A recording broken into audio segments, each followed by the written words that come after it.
दत्तात्रय मधुकर गाडे, राहणार कल्याण. तर आम्ही सर्व आमची फॅमिली, त्याबरोबर माझी बहीण सुलोचना रामदास दाभाडे, आम्ही सर्वजण एकत्र कल्याण येथे राहतो. परंतु 7 तारखेला दुपारी 4-4:30-5च्या दरम्यान माझी बहीण झोपेतून उठल्यानंतर तिला चक्कर आली व ती मोबाईल पडला म्हणून खाली उचलायला गेली व ती चक्कर येऊन खाली पडली. त्यामध्ये तिच्या डोक्याला मार लागला व रक्तस्राव चालू झाला.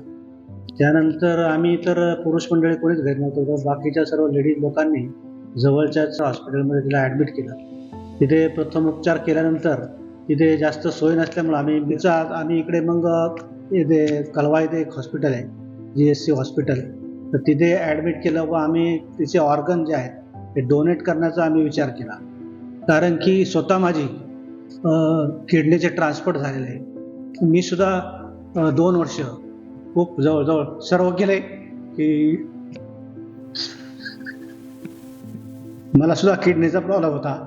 7 महिने झाले माझा किडनी ट्रान्सफर झालाय. हे सर्व ट्रान्सफर तिच्या मदतीने झालेलं आहे. आज मी जिवंत आहे तिच्यामुळे आहे ऍक्च्युली.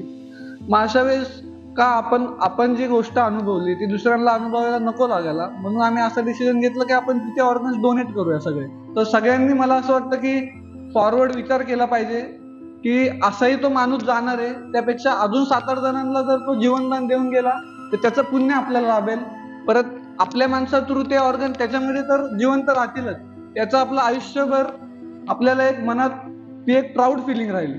हा डिसिजन जर घेतला तर ऑलमोस्ट जे वेटिंग पिरियड आहे डोनेशनचा किंवा जो किडनी वेटिंग पिरियड, हार्टचा वेटिंग पिरियड हा खूप कमी होईल आणि त्याचा लोकांना फायदा होईल. एवढीच इच्छा आहे की सगळ्यांनी आता 13 तारखेला डोनेशन डे आहे, त्या दिवशी हा निश्चय करावा की मी पण समाजासाठी एक पाऊल पुढचं उचलेल आणि इथून पुढे मी पण या गोष्टीचा विचार करेन.